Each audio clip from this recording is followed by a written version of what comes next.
Welcome to the Postmodern Art Podcast, the podcast dedicated to giving artists who are wowing the world over the platform they deserve. I'm your host, Nathan Ragland. Abracadabra, alakazam! For those in love with bewitching content, check out the guest at hand! Today's guest is Novella Cooper, an illustrator and webcomic creator whose webcomic, The Adventurous Witch, is one to marvel at. This was a fun and engaging conversation, and I hope you'll enjoy Novella's enthusiasm as much as I did. Seriously, it was like borderline infectious throughout the whole entire thing. Make sure you support her with all the links down below. If you enjoy the podcast, maybe you should consider liking, sharing, subscribing, or follow whatever streaming platform you prefer. Any more love and support this podcast can get is very much welcome on all fronts. In fact, you can even go a little further with that by going to the merch shop at pmap.creator-spring.com to get some incredible streetwear based on some incredible designs from some wonderful artists out there in the world. If you want to go even further with that, and I'd be surprised if you want to go even further with that, you should consider joining the Apocalypse Podcast Network Discord server, where you can talk about this podcast and other outstanding ones in the network.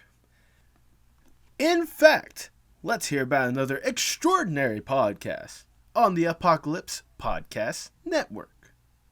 Greetings from Chromatica, home of Lady Gaga, liberator of kindness punks, mother of little monsters, Tricon of the ages. We are her best fans, with a mission to create a podcast celebrating our hero. Broadcasting straight from Chromatica. This podcast is about Lady Gaga, for Lady Gaga. But anyone can listen. It doesn't matter if you love him or capital H-I-M. Prove your stupid love. Ace the art pop quiz. Put your paws up. And download the Chromaticast wherever you get your podcasts. Join us every other Friday at 7 p.m. Eastern, 4 p.m. Pacific for our live tapings at twitch.tv/Apocalypse Podcast Network. And now, without further ado, please enjoy the Postmodern Art Podcast. There you are. Hello.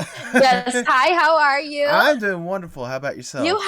I'm good. You have a fantastic backdrop, unlike myself. It's very plain back here, so. Well, what you lack I'm working on it. I'll say what you lack with the backdrop, you more than make up with your body of work. So I think we're good. Okay, so we'll just work with what we got today. Next time probably will be even better. There we go. All right. I appreciate the thought of a next time. Wonderful. Yes, hopefully there'll be a next time. I'm just saying. You know what? I'm going to go ahead and tell you right now. You have an open invitation whenever you have some more stuff in the works. I'm more than happy yeah, there you go. Awesome. Yeah. Well, I will tell you now, this is just the very beginning. Ooh, wonderful. Perfect. Hey, for all you know, whenever, depending on what else comes for you, maybe more can come for me as well. Who knows? You never know. Yeah, exactly. We all got to stick together. That's how we do it here in the art world. It's that good vibe energy, if nothing else. That's what we need to get. Yes, absolutely. And how are you today? Tired, minded in a million different ways, worn out from work this past week, but good nevertheless.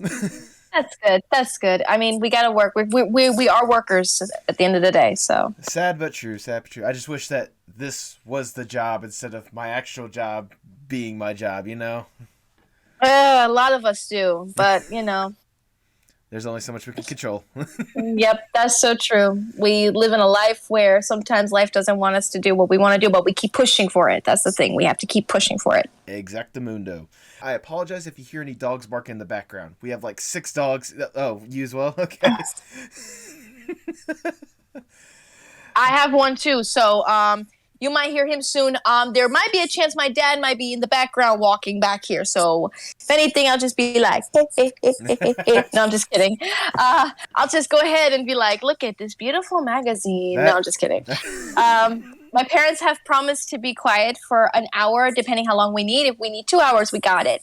You just say the word. You are in charge. I will listen to you today. So I'm just going to sit back and just what's ironic is you say that, but honestly, you're the one that's gonna be leading the conversation more or less, because this is this is your talk. I have my questions set up or whatnot, and like I'm gonna lead us in a direction. But honestly, it depends on how much you want to talk, because if you want if you want to go off on 20 different directions and talk about how Cruella de Vil is the ultimate end all be all being or something like that, I am happy. Oh hell yeah! Oh hell yeah! Oh, and we can go on about all those kind of things. I'm just saying. I mean, I'm sure we're gonna touch on it. Trust me. We're gonna be talking about a lot of stuff. A lot of great stuff. That makes up the whole thing that I'm doing. So exactly. I guess that's what we're gonna do. Exactly. And then that's a good foundation for kind of what's been sprouting for your years of work at this point. So there you go. Oh, absolutely. Yes. Sounds good. I'm looking forward to. I'm excited. I'm really excited about it. Well, I'm glad you're excited. I'm excited as well. Yeah, I was noticing this when I was doing your research stuff like that. You're based in Orlando, aren't you?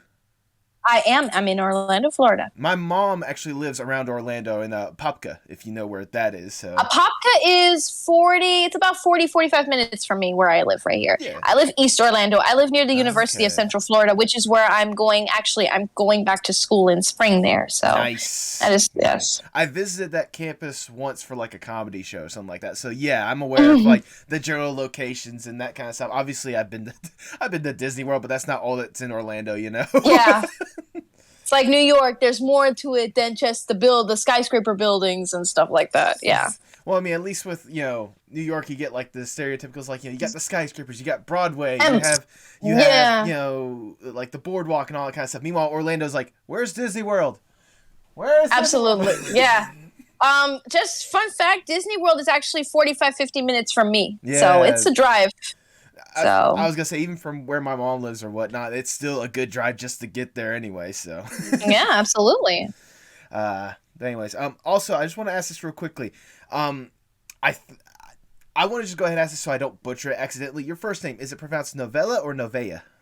Novella. Novella. You said it right the first time. Yes, like a short novel. Short novel. I just wanted to be 100% sure, because I've seen that and I didn't know if it was Latino based or if it was just as It is more along the lines of Latin Italian, so it's novella. Novella. So think like Cruella, novella. You just gotta put the no and then the V and then the Ella there. So that's kind of where I go. So yeah, you got it right. It's a good association, knowing how you tend to lean towards that aesthetic anyway. So. I guess so. I think the name worked out very well, seeing as though I am a librarian. So. Oh, that.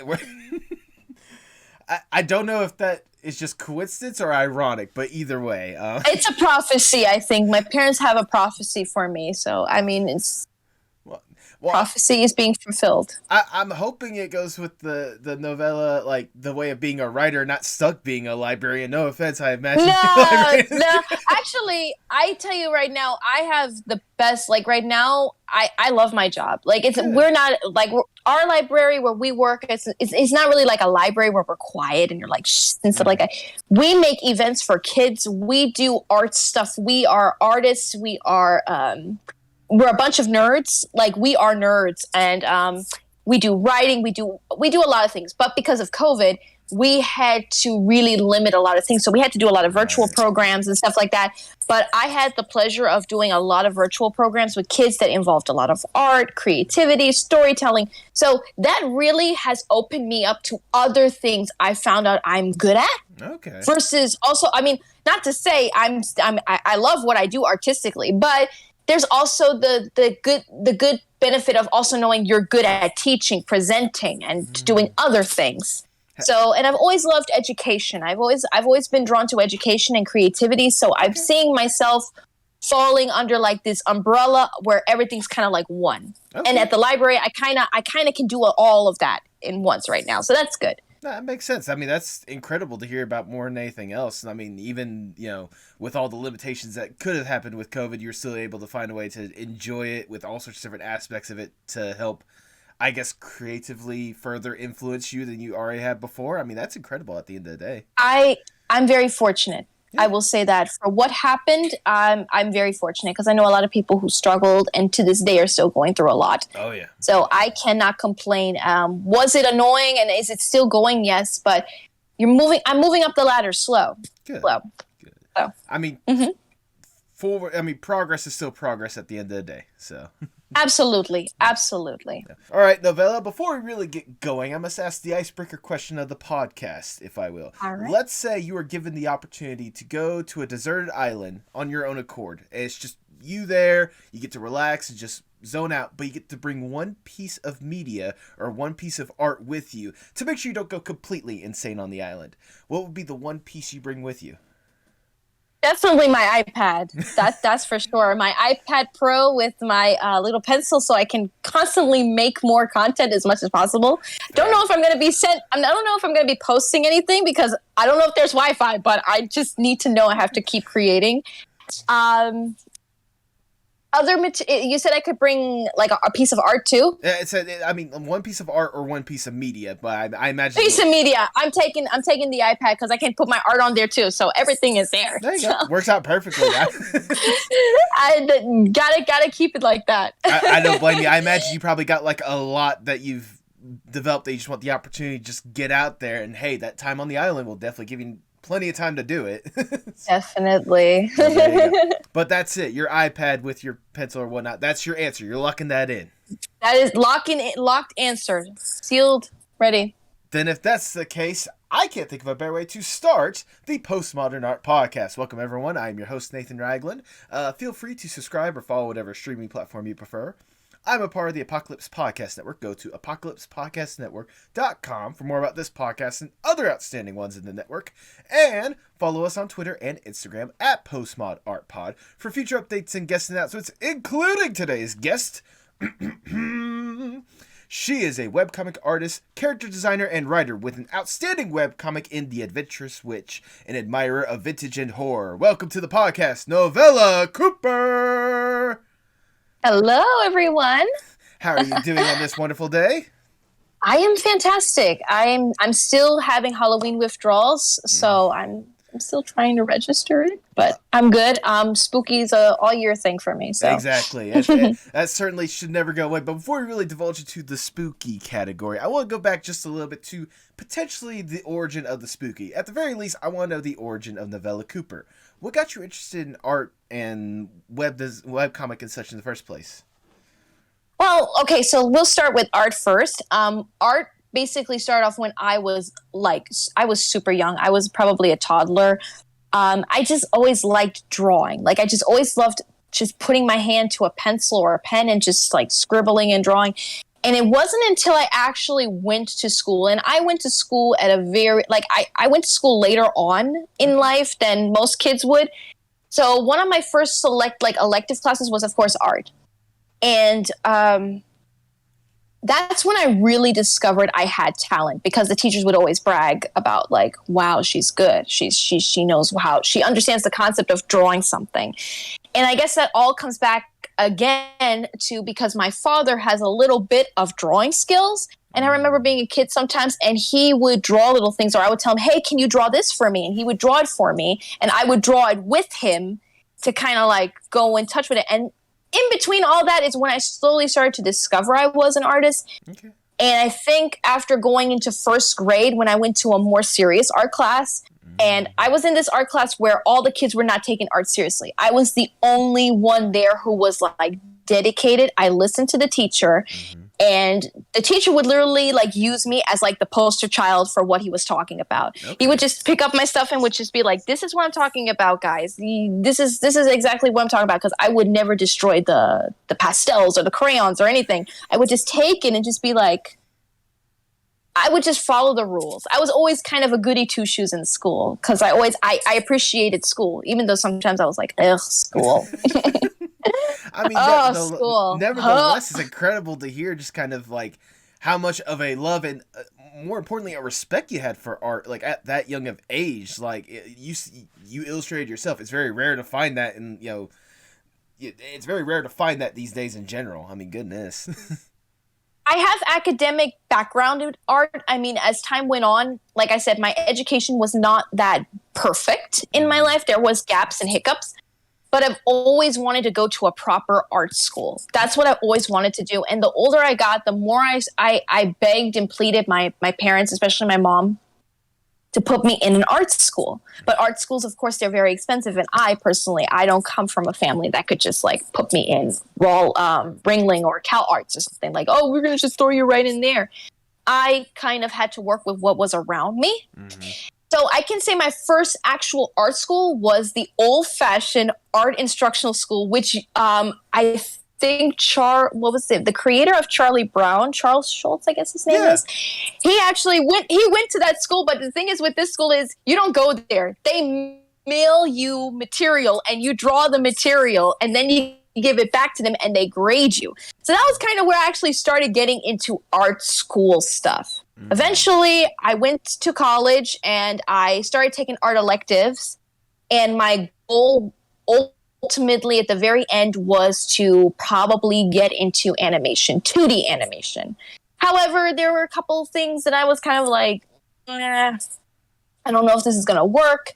Also, the fact that my location, is it possible for me to have a really good flowing career in 2D animation nowadays? Possible, but it's a ladder. It's a ladder. Gotta climb it slow. And I'm kind of seeing it now as like, it is what it is, but I'm not giving up on what I'm passionate about. I'm still going to do indie projects. Also, in terms of webcomics, it's kind of weird because it all started off when I was a teenager and I started writing a lot. Okay. And I just liked writing because I thought to myself, oh, I can't do animation. I don't know anything about animation. What am I going to do? Okay, I'll just write the stories. And then one day when I know how to do it, I can probably try to animate the stories or if I have a team. So I just constantly wrote a whole novel, which is about a certain witch that you guys already know about. And I wrote that novel when I started at about 14, 15 years old. Wow. So that gives you an idea how old she really is.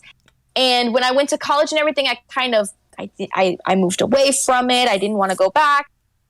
And the whole novel thing just didn't seem like an option for me at one time because it was just like, I was just puking up just random ideas. And I'm like, oh God, if a publisher sees this or anybody sees this, they're going to think I'm some kind of full-fledged psychopath. So I'm making this character do whatever I want her to do. So it's not like, oh, okay, so she's going in a good direction. No, she's just basically making this character do whatever the heck she wants. So that kind of, I felt like a novel could work, but not for that character. Right. Not for the character. So as time went on, I started seeing comics and stuff like that, and I don't know what drove me. In a way, I kind of don't know why I did it, but I'm like, let's just go make a comic. And I think it was after I saw a few of like some famous artists, how they started off, and a lot of them started off making web comics, and I'm like, you know what if I start making web comics? Maybe this will be a good stepping stone for me to kind of open myself up. Oh, there you go. So I started doing that, and I will point out, and here we go, okay, here it comes some little graphic language. I had literally no fucking idea what I was doing. I'm just saying that right off the bat. I had no idea what I was doing. I knew what I wanted, but I had no idea how I was going to do it. So I just went with what I knew and what I saw. So I basically gathered and followed a shit ton of Tumblr artists. I saved some of their work. I was looking at how they formatted things, try to follow my own format and my style, and kind of threw out little snippets of here and there and there. And I did everything. I did the writing, the background, everything you see, I did it. Goodness. And it kept, like, I liked it, but it wasn't good enough. And now, of course, if I look back at it, I'm like, ugh. So, but that's pretty much where the webcomic thing started, was that I had a vague idea. And I had no idea where I was going with it or how was I going to do it. And I just did it. And from doing it, I learned more and more and more and more. Let me start off by saying, first off, that is a great origin story. The fact that we just went from that to, this is how I got to the webcomics fight right now. Which I'm perfectly fine with that. I'm not judging you. I'm saying I love that kind of, like, in-depth analysis and such. But secondly, you talking about how you had no fucking clue what you were doing. You just wanted to do it, get it out there. I'm pretty sure there's a lot of creators that probably had the same mentality, myself included, when it came to this podcast. I had no fucking idea what I was doing. But you know what? I just wanted to make this shit. Yeah. it usually starts off, you want something so bad that even though you don't know what the hell you're doing, you're going to find a way possible to make it happen. And I think that's the best way. And I think, I swear, I take it as like a biblical like phrase from Danny Elfman, because Danny Elfman too, who's a famous composer, Tim Burton's favorite person, the guy basically had no idea what he was doing for a few of his movies, and you listen to his soundtracks and you're thinking, this guy must have a shit ton of experience with music. But at the same time, he didn't really come from that background. He came from another type of musical background, but he just went with it, and guess what? That's what turned him into a professional. So I feel like no matter what we do, or if we want to become a professional at it, we just got to go in for it. Like, we have to go into the dark, and we have to try to find our way through it. Exactly. Yeah, just dive in head first and just see where you go from there. Yeah, that's the way to become a professional, unfortunately, in most cases. I mean, that's not a bad way. I mean, you've already established just how much of an interesting trek has been for you so far. You kind of emphasize like a couple points here and there, such. I just want to know, like, especially for your art and such, what was like a major inspiration for like what led you to where you are right now, if I may ask? Like, I mean, like, what were some of the web comics that sort of inspired you? Hey, maybe I should go forward with this. What were some of the like old media that you used to consume that was like, I want to create stuff similar to this, you know? This is another vague question. I mean, this probably will come out very vague on my end, but I always was like, oh, okay, perfect. I got it now. When I was, so this is kind of where the character origin story comes from. So we're going to go now kind of into that origin now of the character. So how it started out for me, like the whole aesthetic of spooky and what I liked in terms of art, or what drew me to art, was always things that were rich in detail or very creative movies like Corpse Bride, Nightmare Before Christmas. I guess when I was 13, 14, I started going into like all these different spooky movies and all these weird, quirky stuff. And all that just kind of drove me into like this cocoon where I just wanted to make things. Like, I just wanted to create. But I always was like, I remember being very young and loving a character to the point that I wanted to make stories, or like because we had fan fictions back then. Mm-hmm. We kind of like, this was before I even knew fanfic existed. Okay. This was before I knew fan fiction existed. I used to take a character that I really loved and I wanted to put them in a similar story or in a different story that was already there. Okay. And I was like, oh, I'm going to make that. But of course, that could only be a fan fiction. You couldn't really take it any further because it's not your content. It's not your work. That kind of drove me into a certain craziness, I guess, to want me to make something original. Like, I had no other choice. I had to make something that was my own if I wanted to push my ideas forward. With that being said, the biggest influence, I think, for me in terms of, so aesthetically, in terms of my style and everything, and I guess the way my themes go, is definitely Alice in Wonderland. Okay. That story has shaped me as a human being. Like, that's literally like my mentality, my personality, everything.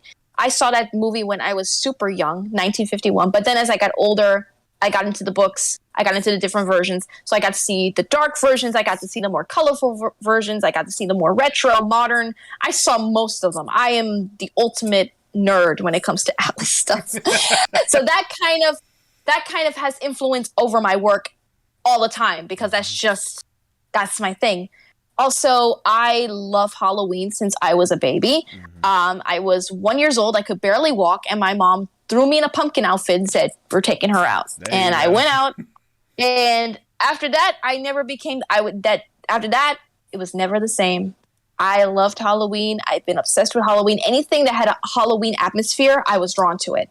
Mm-hmm. Even when I didn't really realize it, I was drawn to it. And I didn't really see myself as a spooky, gothic kind of person until I got into my teens. Okay. And it wasn't until I watched Growing Up Creepy on Discovery Kids when I was 12 years old that I realized I loved spooky shit. Like, that show unleashed the spooky monster that's inside of me.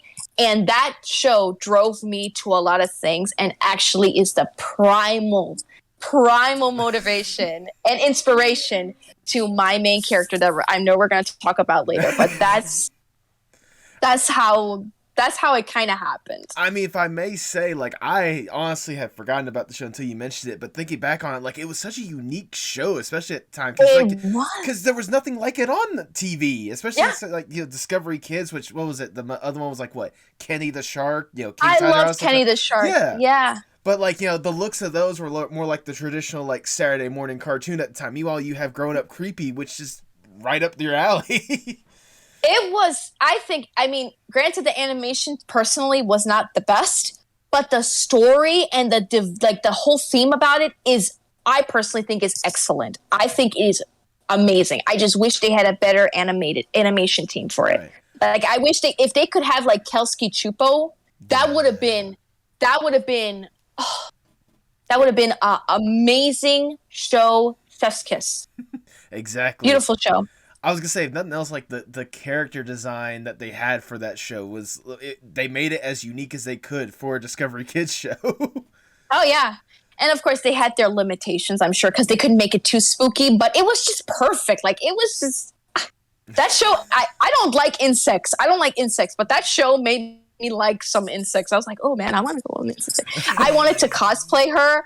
I wanted to, like, I actually even hand sewn me a bag that I had embroidered her on the purse because I was such a fan of this show. Like, I was obsessed with it. So that was one of my favorite shows growing up, for sure. I can't believe I didn't post it yesterday. Because we have, like, fan thing going on at work, and I'm like, why? Like, right now, why the heck did I not say Growing Up Creepy was my show? Punch. Sometimes you need moments of self-reflection to realize the true amount of stuff. Growing Up Creepy, I think the second show that after Growing Up Creepy that I went nuts over was The Marvelous Misadventures of Flapjack. There you go. It's like the perfect. It wasn't until I bought the shirt from Flapjack that I became obsessed with it, and I got my mom obsessed because I bought her a shirt. And she's like, I love that show. I'm like, you're not the only one. I love the show. And people ask me, like, why you like the show? I'm like, because it is so fucking creepy and grotesque. Like, it's just so weird, but it's perfect. Like, if you just have the mindset or, like, the background I have with creepy, weird stuff, this is eye candy for you. Like, this is just perfect. I loved it. A couple things I want to say when it comes to Flapjack. One, I just want to say, like, that general, like, era when it comes to, like, Cartoon Network as a whole, like, the shows that they were producing, absolutely outstanding in my personal opinion. There was Flapjack, Chowder was a prominent one. My personal favorite one was Class of 3000. I don't know if you remember that show or not. I didn't really watch that show too much, but Chowder I did see a little bit. For Flapjack, oh my god. Plus, it's interesting, you're saying how that, like, the creepy aesthetic and how it sort of marries it perfectly. Keep in mind, that was one of Alex Hirsch's, like, first shows before he moved on to Gravity Falls. So... Yes. So and then we had Over the Garden Wall. Over the Garden Wall that followed a couple years later, and that, to me, is one of the best animated things I've ever seen. Like, it's just... There's so much richness in the story that it just... I personally think it's the best. I think it's the best so far. There you go. I mean, it's certainly, if it's not the best, which I think a lot of people will agree with you by saying it's the best, it's definitely up there. Like, just the storytelling, the animation, the characters and such, just how it played out more than anything else. Like, they did wonderful jobs with. They did a wonderful fantastic. job. Fantastic. I would love to have something like. I would love to create something like that. Like, that would be a privilege in itself. Well, that would be amazing. Well, I imagine you probably want to aspire for that kind of stuff based on, like, those influences that you're talking about and such.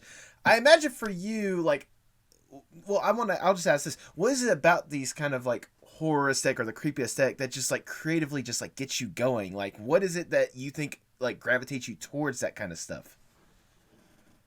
The aesthetic, I guess, the darkness, I like, there's a mystery, I think, to it. It's almost like enchanted to me. Mm-hmm. Like, it's like how some people get, like, how some, like, I know a lot of girls love Disney princesses and they love them because they got the castle, they got that princessy aesthetic. Mm-hmm. That spooky aesthetic, I don't know. To me, it just is the perfect atmosphere for a great storytelling. Mm-hmm. It's just like, in most cases, it's just like it automatically happens in a spooky atmosphere. A great story is bound to happen.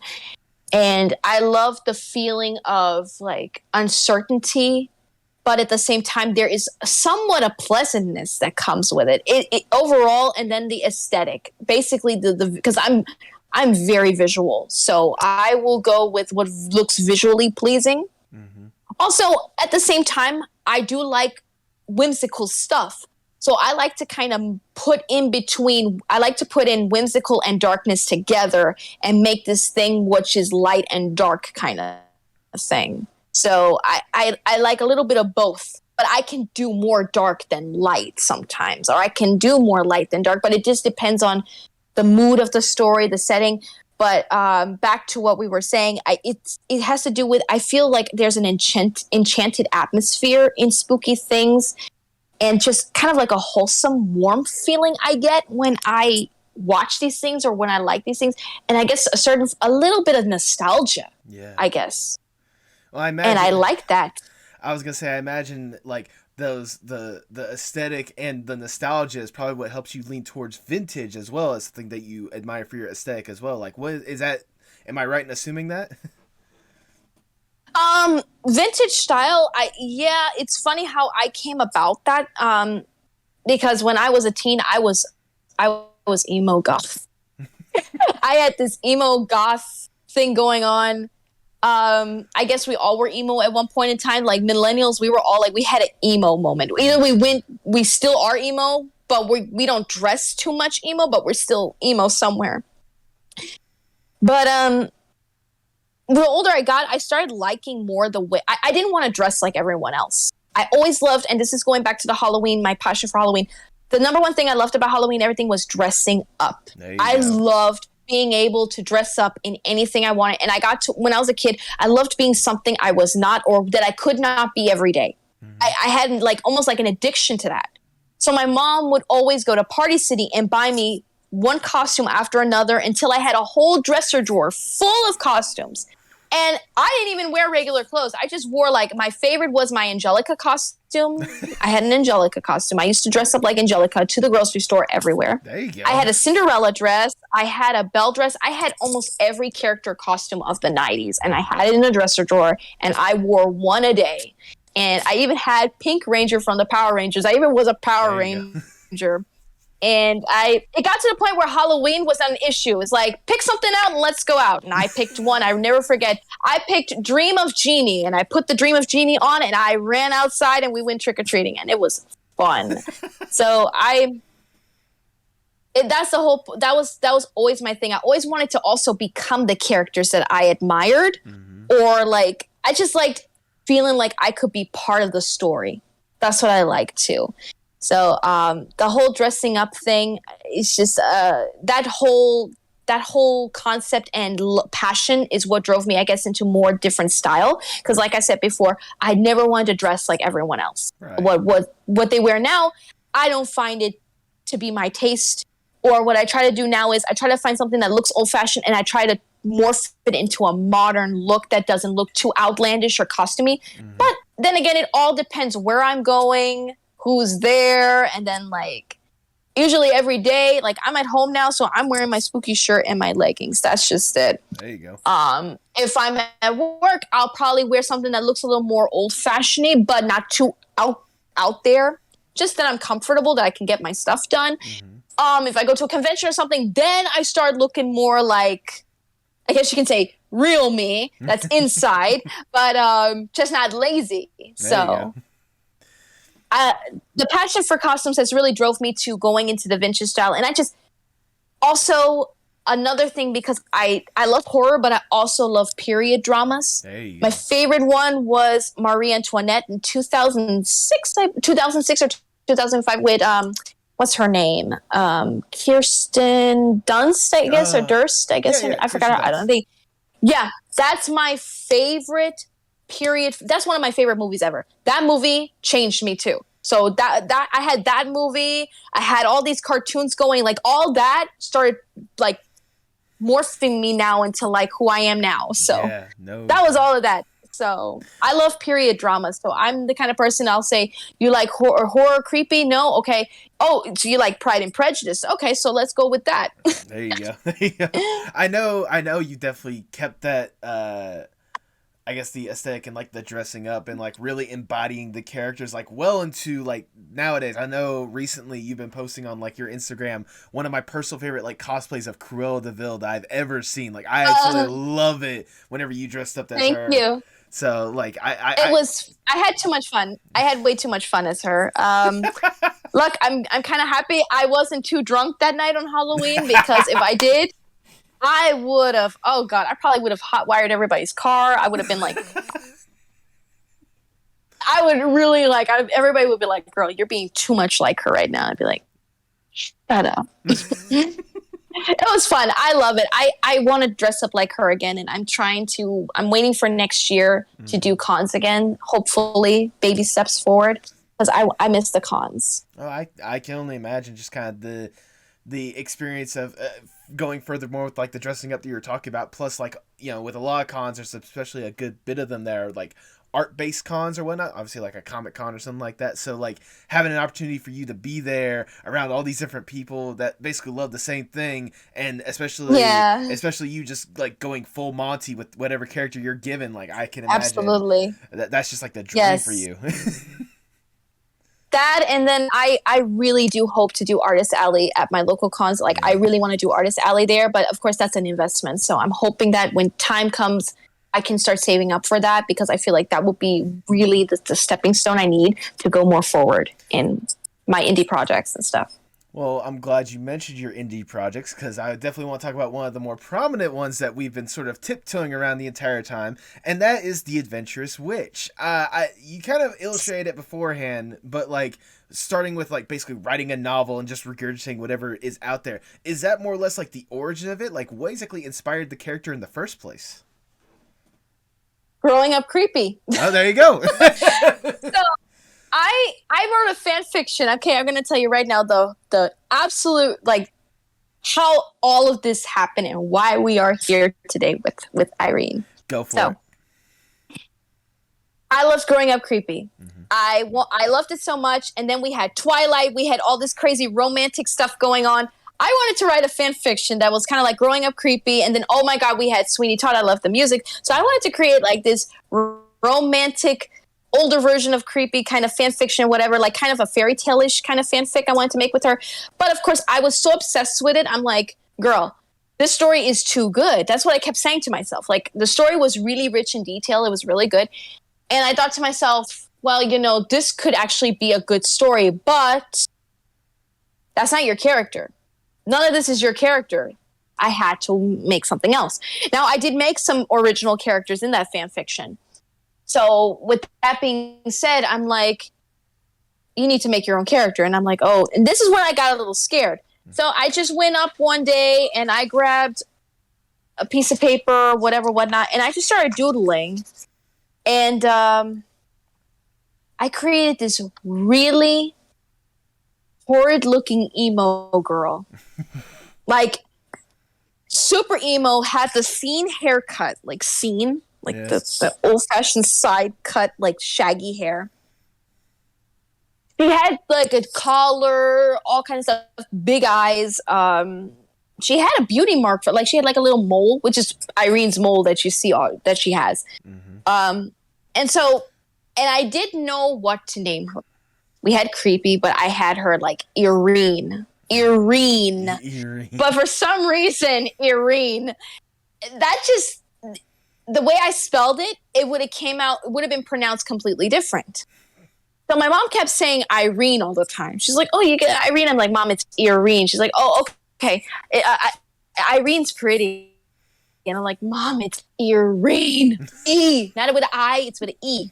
And eventually I just went with Irene. And then I wanted to make a super unique last name for her. And for some reason, I don't know how Vintergone came. I think it was like, I liked Vinter.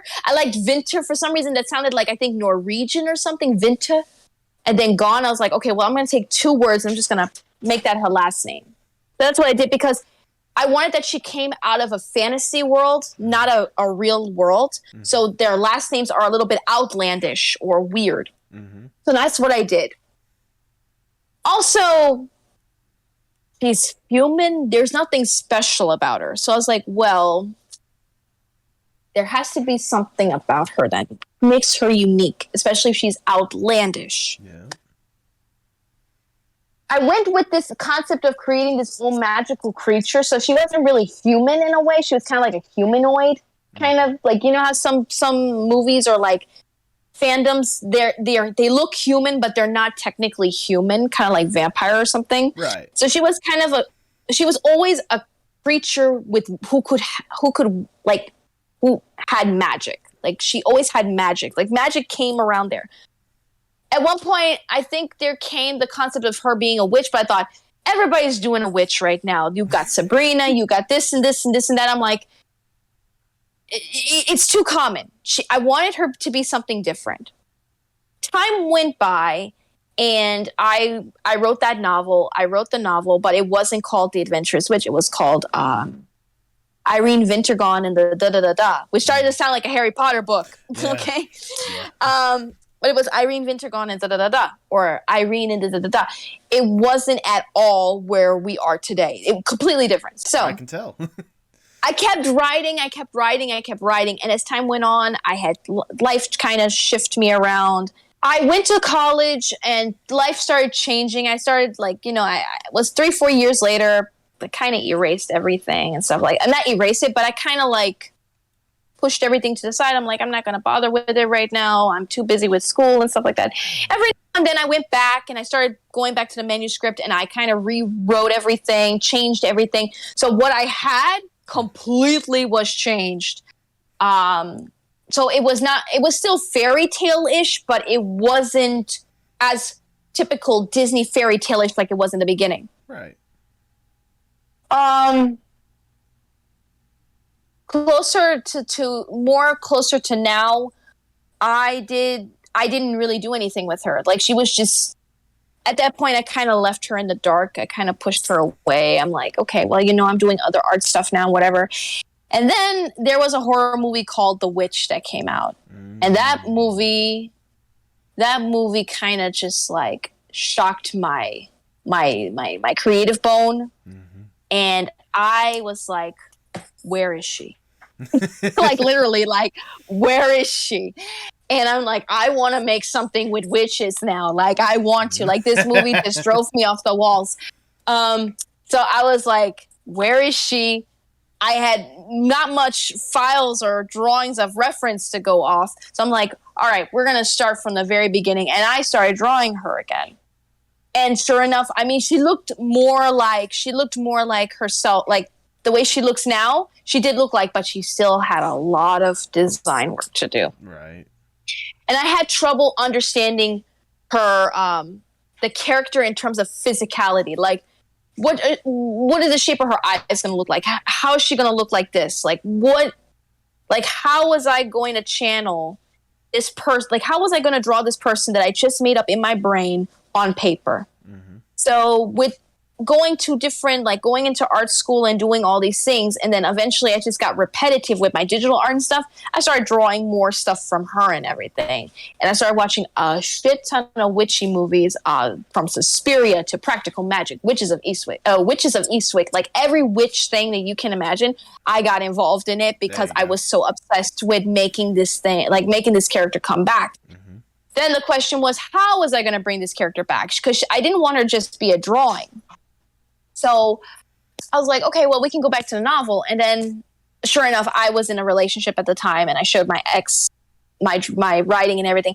And the way it sounded like the novel wasn't going to happen. And the novel, this is just me. The novel I felt did not work for that character because the way her character is, she has a collection of adventures versus just one adventure. I feel like she needs a collection of adventures that make up the whole thing. Right. Which then came to mind, okay, well, why don't we make a book series, or what about we make this? And then somewhere along the lines, I don't know where it came from, but there was a comic idea. Okay. And I thought, wait a minute, I can draw her and then I can do the mild dialogue and the writing, and I can make a comic.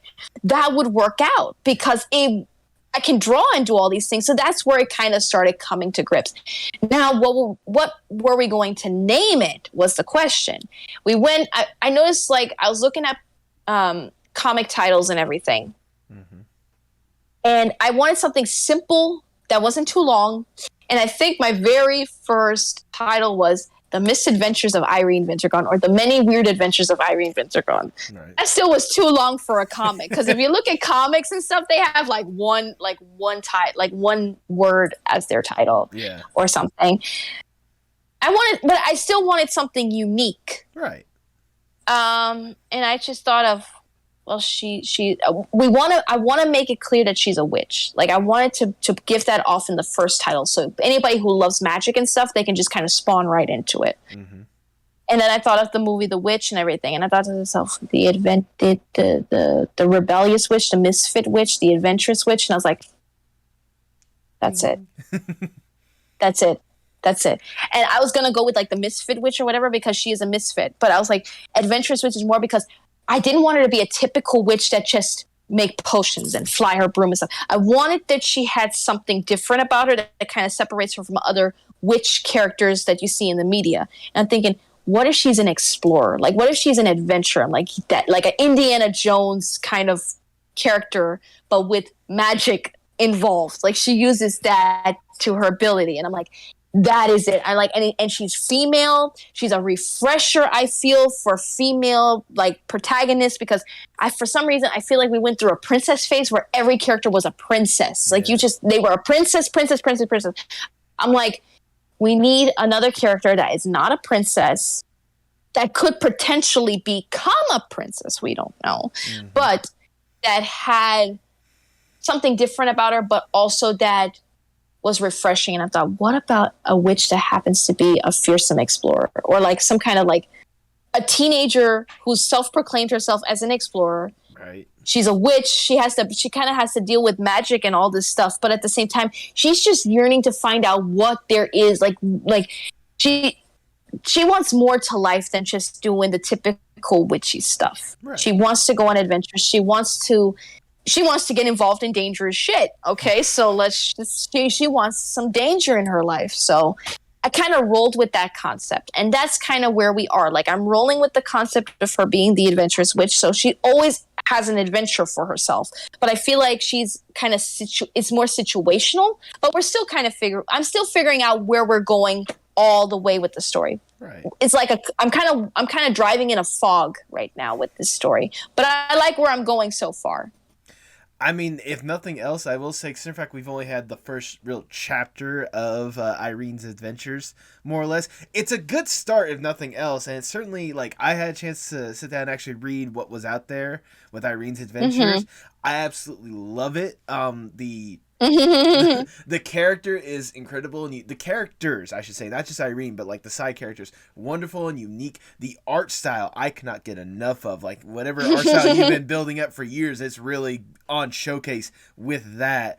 And just, like, the story you got going on, like, it's intriguing, and it's something that I could definitely see this adventurous witch getting on in a lot more misadventures, and I'm certainly intrigued to see what misadventure she gets herself into.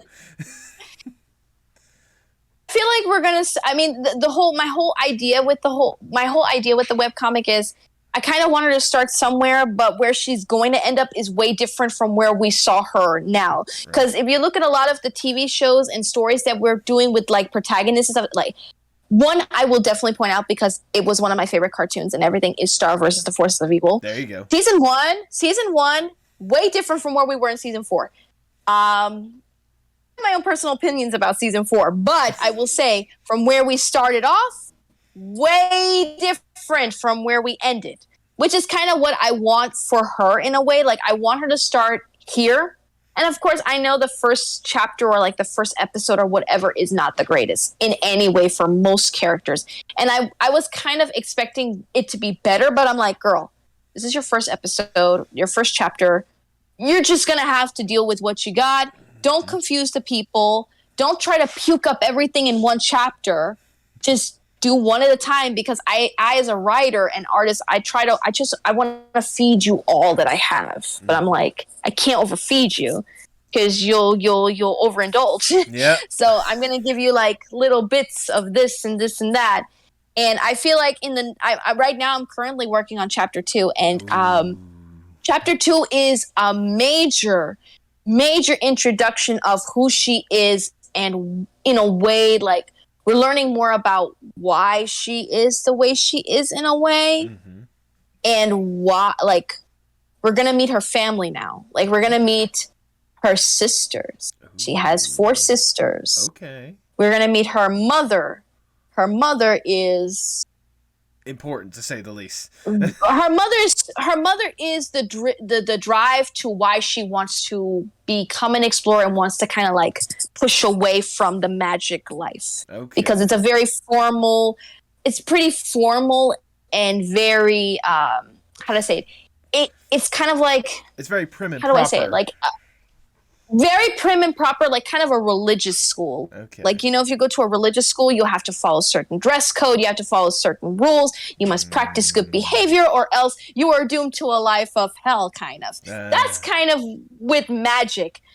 In the Adventurous Witch, witches are told to behave a certain way, and they have to follow a certain guide, or else if they don't, it's easy for them to fall into a dark path with magic, which they can start becoming kind of witches of darkness or whatever. I'm still working on that concept, but it's kind of like, we want to keep you practicing white magic versus we don't want you dealing with dark magic. If you're already in the gray area, that's bad enough. We're going to have to confine you into becoming a white witch. Right. So that's kind of where I will say Irene is a gray witch. She's kind of like right in the middle. She knows she has to be good, but sometimes she does roll into the bad zone out of out of impulsive behavior. She's not intentionally a bad character. Like she doesn't want to be bad. She just wants to get away from basically her mom's bullshit. Fair so enough. It's kind of like, it's a typical teenager attitude. Like, I don't want to have to deal like with school. I don't want to be around my parents and stuff like that. Like, I want to just do what I want to do. Like, leave me alone, mom and dad. Like, that's kind of how she is. That's kind of she's a typical teenager in that sense. Like, mom, I'm old enough, I can do what I want, leave me alone kind of attitude. But she's more polite, I guess, until she gets to a point where, Yeah. No, absolutely. I was gonna. Because her mom is kind of, if I can say, I will say one thing. Her mom is kind of setting her up for her future. Because what happens is, her mom runs a coven, which is kind of like a coven in that world is kind of like an institution. Okay. And it's like a boarding school. It's a boarding school. So her mom has been given the privilege of owning that school through generations by family. By family blood. Irene is destined to run that coven with her sisters one day, which she doesn't want to do. She doesn't want to do that. She's like, I don't want to do this. This is not what I want. I don't care what you want, Mom. My sisters can do whatever they want. I'm not going to do this because I got other plans. So that's basically where that's her attitude, kind of. I mean, if nothing else, it's definitely already on display with what little taste we've had out there so far. Again, like I said, like, if this is only like the first little like drop of ink on a full book of what could potentially be out there, goodness, you've got me on the edge of my seat just wondering what in the world is Irene gonna get herself into. Hey, I myself am kind of in the position where I know what's going to happen, but at the same time, I'm in the viewer's seat too. Like, I'm in the front row, like sitting right in the center chair. And I'm kind of like, I know what's going to happen, but at the same time, I even get shocked sometimes of what happens. Like, while I'm writing these things, I sit there and I'm like, oh, wow. Okay, so we just changed from this thing to this thing. Yeah. Okay. Oh, whoa, that's actually a good idea. We'll roll with it. So I shock myself. Will there be other human characters in there? There will be. There is other characters that I want to bring in there. Right now, we're just dealing with mild characters to kind of have her dance around a little bit until we get to a scenario where she has to, like, how do I say it? where it comes more like in a character, because my theme for this whole comic is character development. Okay. So the way we see her now, like I said before, she's going to be different in a way. I mean, she's still going to be crazy and funny, but she's going to be a little bit more, how do I say, like she's more calculated, I guess. Like she's more mature in her choices. Okay. Like now she's all over the damn place. Like don't even trust her with going with her judgment. If you go in the woods with her, expect to die along the lines, or expect to get hurt, because she'll manipulate, not manipulate, but she'll be like, relax, it'll be fine. We're just gonna walk a little bit. Oh, what is that? And she gets easily distracted. There is, I think, I think there is a case of ADHD in there somewhere. Just a case. But just a case. I'm still analyzing this character's potential psychological disorders.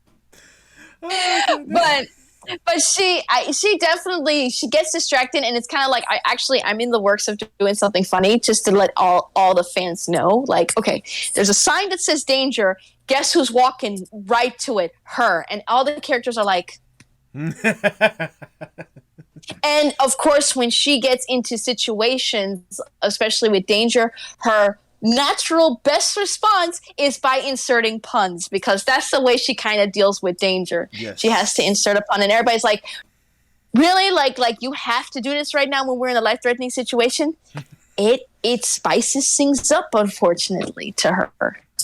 But I think she does it out of nervousness. Like, I think eventually she'll confess. She's like, I'm sorry, I'm so obnoxious with my puns. It's because I'm so freaking nervous, and that's my only way of channeling my nervousness is by jokes. Well, there you go, guys. We have lore now inserted in this podcast. Goodness, like that. Well, she's a jokester, so I didn't want her to be a serious, like, you know how many female protagonists we have, and they just don't have a lot of humor. They're not goofy enough. Right. I wanted that she be a character who's not afraid to be goofy. Like she's not afraid to be a dork. Like she knows. You tell her she's a dork, she's like, yeah, I know I'm a dork. I embrace it. There you go. You know, so it's just she's a goofball. She's smart, but she's a goofball in a way. And I wanted her to be like a dorkable dork. That's basically what I wanted her to be. I don't think I've ever heard that phrase before, but I'm going to start using it. A dorkable dork. I love that. Yeah, she's an adorkable dork. Yes, dork. That's exactly what she is.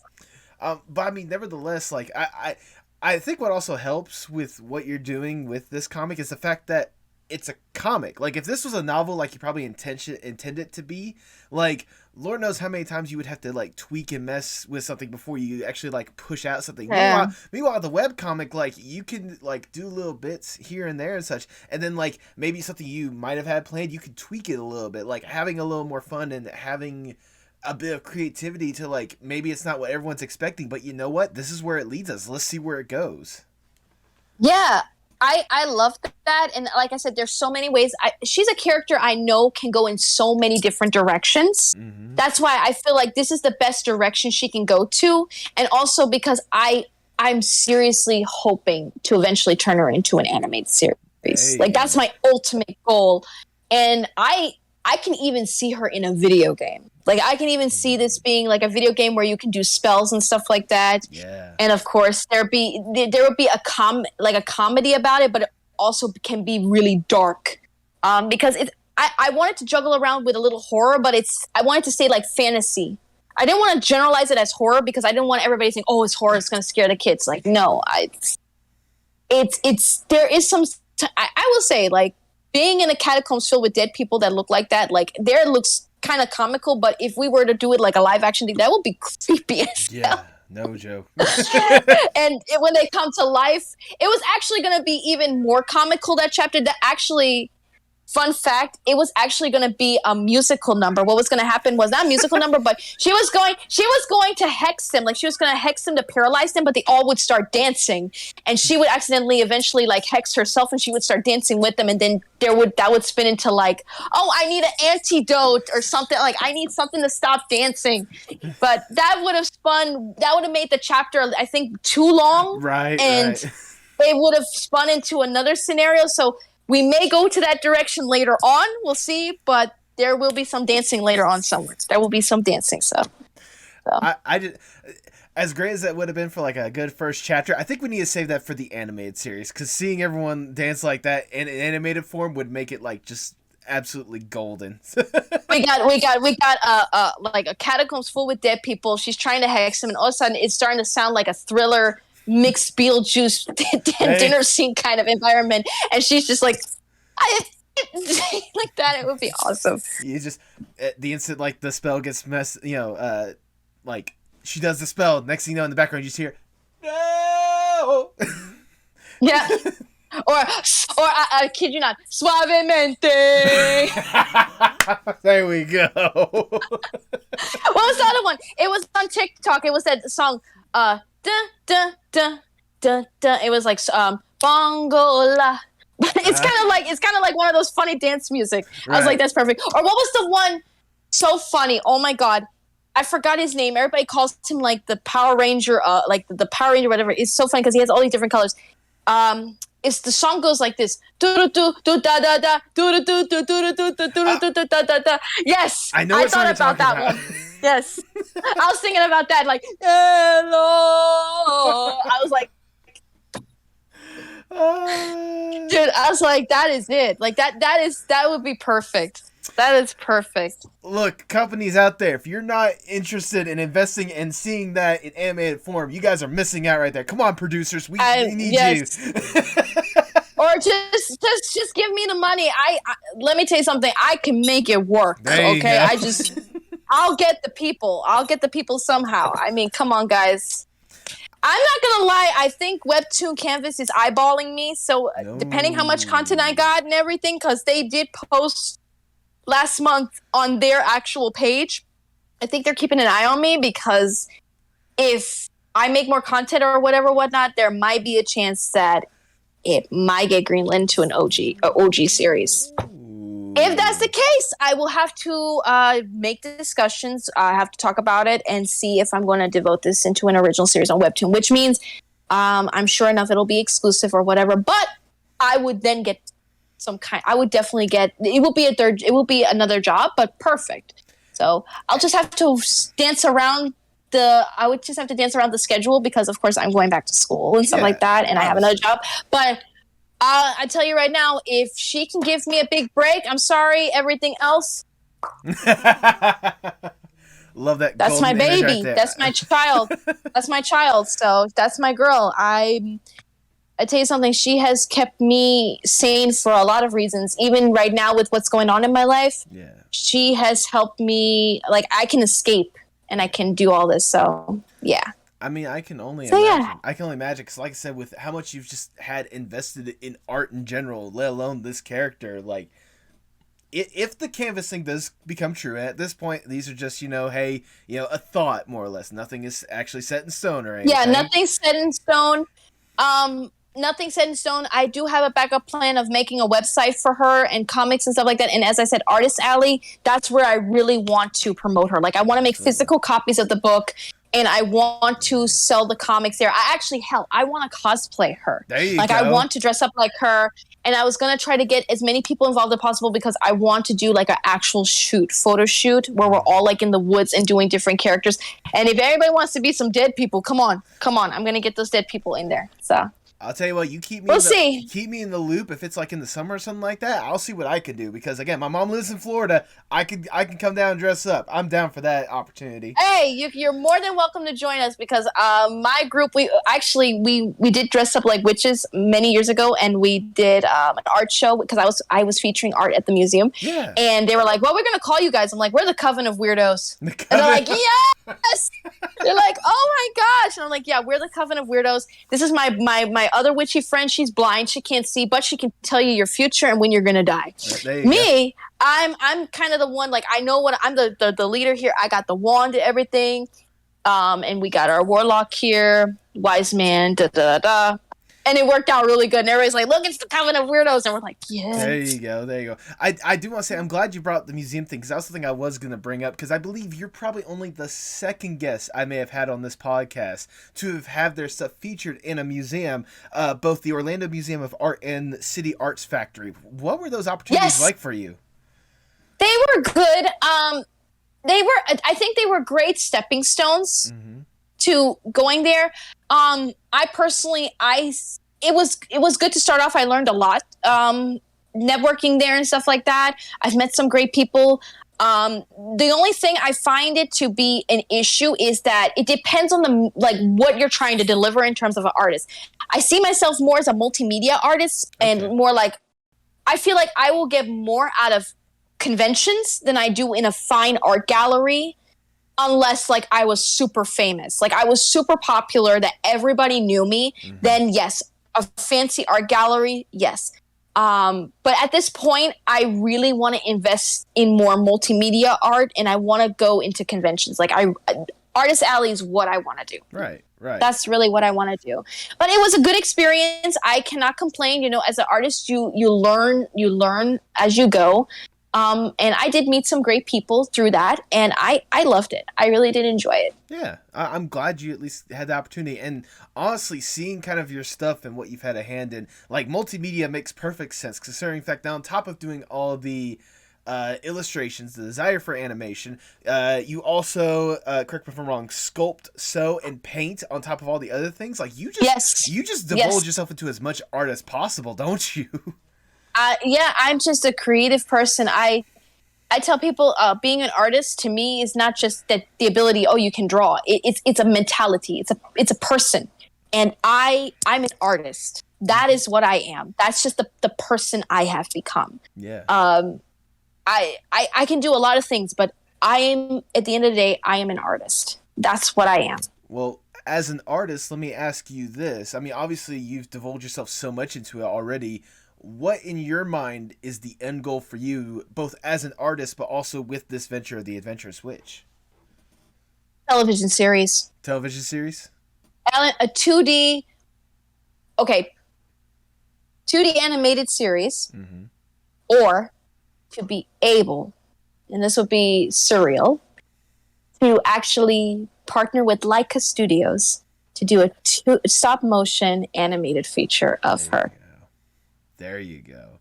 That would be a dream. You're also the second guest I've had on this podcast that would love to work with Leica in one aspect or another. And to be fair, Leica they're the golden standard right now when it comes to 2D stop motion at this point. I'm sorry, I'm not a fan of 3D animation. I really don't want to. That's one of the reasons what draw me back from the animation industry is because everything is so 3D. And there's not enough jobs that go into like 2D character design or whatever. And we have nothing here in Florida. And most companies, even though they are remote, they don't want to work with remote people. They don't, even though we had the pandemic and stuff like that. Right. They want somebody in-house or near that location, which, I mean, I guess I can understand some, I can't. But it is what it is. At this point, I feel like I want to have control over my work unless like, I want to have control of my work as long as I can until I can actually say this company really wants it and they're going to pay me that I can sell it. And then that's kind of where I see myself at this point, because a lot of people who make stuff like on YouTube and stuff, they eventually get picked up by a company and that's how they start nowadays. It's not like, you're going to go to Cal Arts, you're going to work for Nickelodeon for 2.5 years, you storyboard, you pitch an idea, and it becomes a show. It's different a little bit now than it was before, especially now COVID has completely shifted everything. So now we got to kind of dance around the way COVID has kind of destroyed it. But I was saying not only like COVID, but also like COVID has limited stuff, but also like streaming platforms has kind of expanded the opportunity to do that kind of stuff while also limiting it, because most of the streaming stuff, they only do it for like maybe a season and that's it, which is not sustainable for a lot of these series that get at least 2 seasons or something like that. So I will say I am working on streaming. Ooh. So I will try to start streaming next year. I got to work on my office area here, because I'm going back to school. So I'll be doing schoolwork, artwork, and all that stuff there. So I'm hoping when I get that going, because everybody's like, Novella, you need to stream. And I'm like, yes, I will stream. So yeah, I will. Trust me, I will. But, you know, I got to it's a process, but I will do it. There you go. She's That's listening, my goal. people. She is listening to y'all. I'm hearing you all, and I know you guys want more content, and I'm working on it. Trust me, I am. I am a one-woman show, and just know that being a one-woman show is a lot of work, and it doesn't get done overnight. No, but I'm hearing all your words, and I love you guys so much, and I can't put in words how much I appreciate all of you, your comments, your support, everything. Like, it means so much to me because I worked really hard to get to this point, and I'm still working hard because I want to do so much more. I'm so determined. I'm so determined, and I'm like, I'm not a person like when I get somewhere, I'm done. Like, I want more. I'm demanding. So yeah. Well, speaking of more, why don't I just roll out the red carpet a little bit and give you more or less the dream scenario, if I can. Let's say I am Big Shot Mr. Moneybags. I come up to you like, Novella, look, what you do is absolutely outstanding, is absolutely stunning, the artwork that you're pushing out there, and we want to see more. I have connections to anyone and everyone in the industry, and I have more money than there should be possible. Jesus Christ, why am I not giving this to Ethiopia or something to help them out? If given the opportunity, what would be the dream Novella project? Shoot, here we go again. The Adventurous Witch, obviously. That's my ultimate baby right now. I have a few other projects right now that I have in the back of my head. I'm thinking when I take a little break from the Adventurous Witch, when I make more from her. But I want to take a little I guess you say the hiatus or whatever they call it now. Hiatus. You know, when you have a break in between your hiatus or whatever. Hiatus or whatever. I want to make another comic which is more horror. Ooh. So that one is horror comedy. Which is in the lines of horror, and I'm hoping to make it more targeted to a more mature audience. Mm-hmm. Whereas the Adventurous Witch is more juvenile, young adult, but this one is more like adult. Okay. So that's going to be the next thing. So there might be another comic coming soon.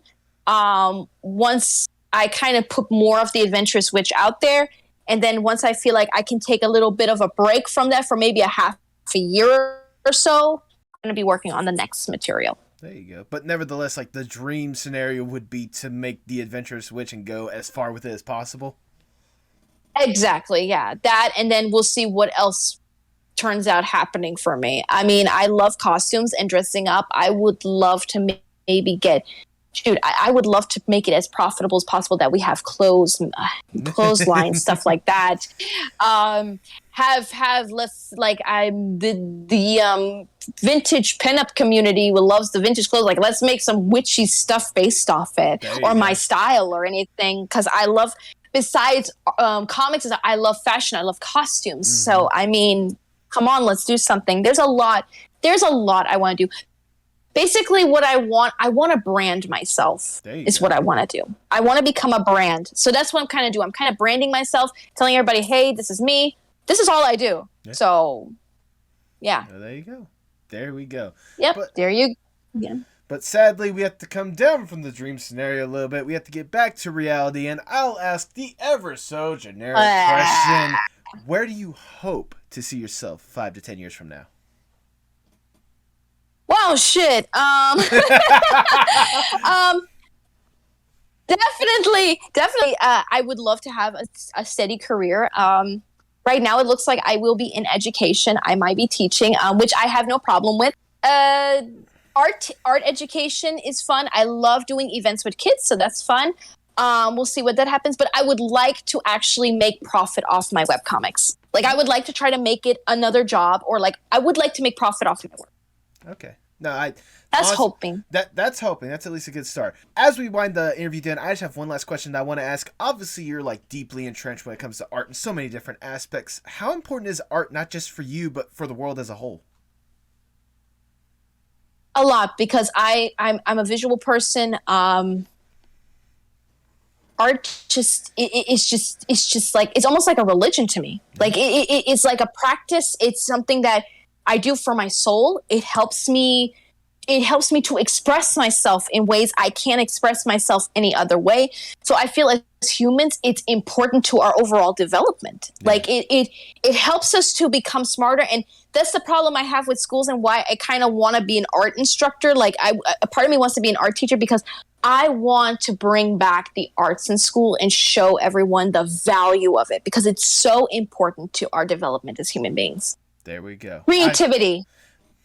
There you go. I can't think of a better way to word that myself. That was all the questions I have for you. I've already showered you with a bunch of praise. I'm gonna do a little bit more because of my podcast. I do what I want. Try to speed run it. We can do a little bit before my phone dies, real quick. Because once I go bye, that's me. My phone is dead. But I really want to say bye before my phone dies. But go ahead. We can go ahead and go that. That's what I'm gonna say. I'm gonna be super quick with it. My producer, Tipsy, was the one that introduced me to you. I cannot thank her enough for that because seeing your art, it's absolutely stunning. The style is absolutely unique, and I cannot get enough of it. I love what you've already started. She's sweet. I love her stuff. Absolutely. I love her stuff. She's such a sweetheart. She really is. But what you've already started with the Adventurous Witch, if this is only like the first little taste, especially with what you've done with years invested in art in one aspect for another, if this is what you've only got for step one, I can't wait to see the next 10, 20, 50, 100 steps from now. I'm glad to hear it. So thank you so much for what you do. We're working on that. Anytime, and I love to stay in touch with you guys. You guys are amazing. Hey, absolutely. Hey, we already know each other through Instagram and Discord. I'm a message away. I'm more than happy to keep up the connection one aspect for another. Awesome. Plug yourself for the people at home super quick. Yes. Plug yourself for quickly. Where can people find you if they want to see more about you, if they don't already? Oh, yes. All right. I have a website. You can go to my website, novellacooper.com. Mm-hmm. If you want to, I'm on Instagram at Novella Cooper Art. That's going to be where you see my artwork. There's also the Adventurous Witch on Instagram. On Twitter, I think I'm N Cooper Art or whatever. You'll find me through the Adventurous Witch on Twitter, which is Irene Vintergon, which is the name of the character. And I'm also on Instagram by Quirky Vintage School, which I also go by on TikTok because I got a TikTok now, everyone. Woohoo! And I have my art on TikTok as well at Novella Cooper Art. All those links will be in the description below. Do you have any final words before we sign off? Thank you so much for having me. This was fantastic. This was my first podcast interview. Hey, I feel honored. So you're my first. Yes. So this was a privilege. And I can't wait to create more content for you guys. And as I said before, this is just the beginning of what we have. So thank you for having me. I can't wait to show you guys more of what I'm going to work on. And you guys have a wonderful, wonderful Thanksgiving because I know Thanksgiving's on the way. And happy holidays to everyone. So. Absolutely. Thank you once again for your time. I really do appreciate it. Anytime. For everyone else at home, hasta luego, mi amigos. Alrighty, guys. Bye. Tell me what's wrong. Tell me sparks in motion. Sing me a song. Tell me your eyes can't go open. Show me it all. Pick me up in the car. You drove when you used to call. Show me it all. Thanks for listening to the Apocalypse Podcast Network. For more great podcasts, go to apocalypsepodcastnetwork.com. And remember, every time you support one of our sponsors, you're supporting the podcast you just heard.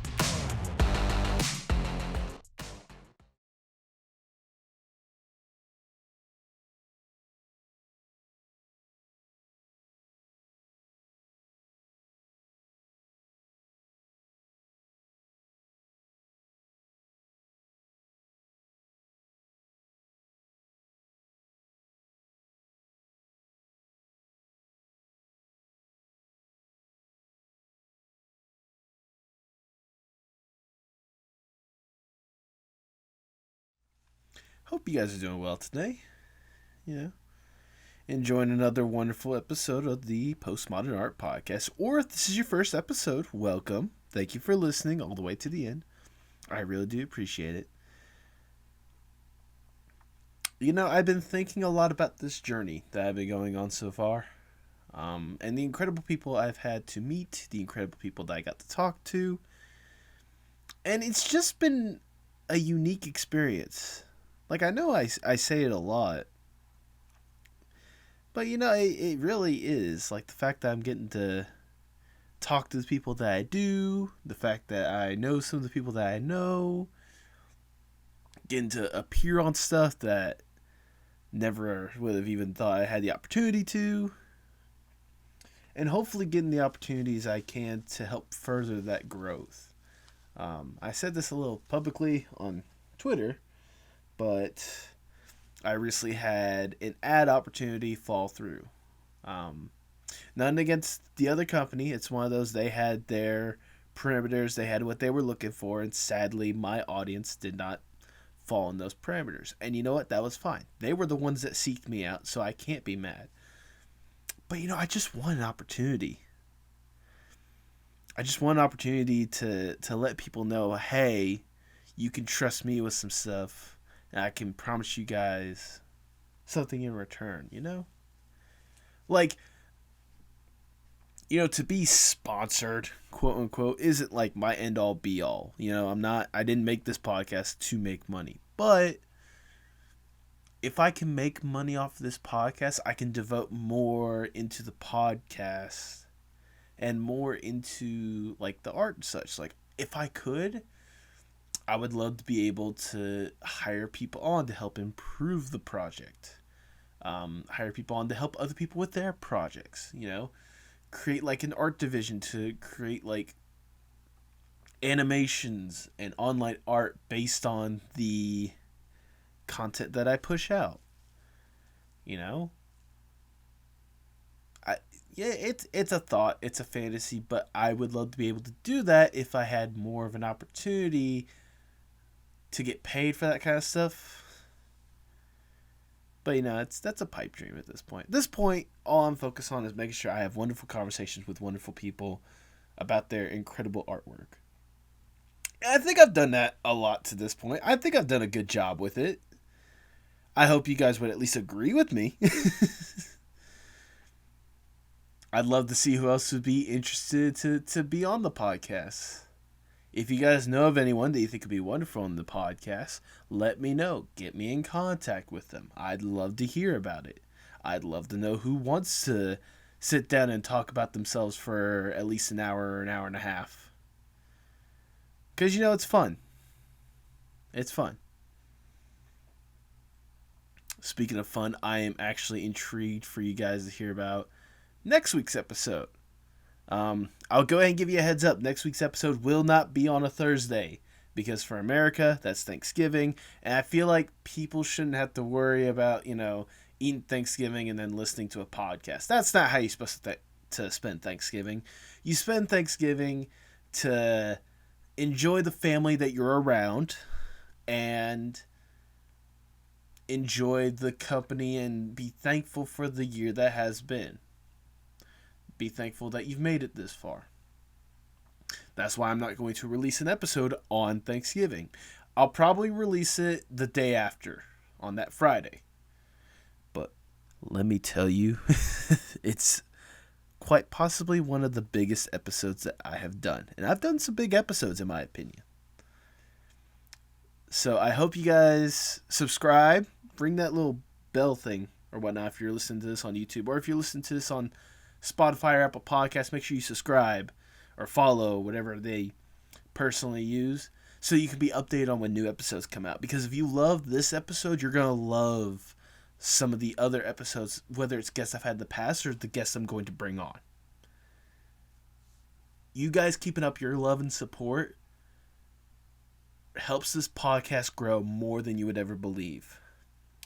The type of people and the amount of people that come to a podcast, that come to any sort of like online entity and show love and support for it, like it really showcases to others, okay, there's something here, something that others can invest in. And if others invest in this podcast can do nothing but grow. And I want this podcast to grow. I want this to be something. Because I know myself, I know Tipsy, and I know some of the other former guests and friends that I've made along the way, they want to see this podcast grow. And I hope you guys are wanting to be right there with me, no matter what. My final word for the day since Thanksgiving is next week and there won't be an episode on Thanksgiving, be thankful for what you got around you, you know? Everyone's situation is not perfect. And for some people, it might be a little harder to be thankful for certain things. But I'm sure if you look deep enough, there's at least one thing in your life that you can be forever grateful for, that you can be thankful for. I know personally I'm thankful for so many people and so many things in my life. But I know that I hope that everyone has something that they are thankful for, they are grateful for, and if nothing else, helps them get through their day to day. So, with the coming week or whatnot, just remember what you're thankful for. If I can say one thing, I'm thankful for you guys. I really do appreciate what you've been able to give so far. I'm thankful for it, and I hope that we can keep it going.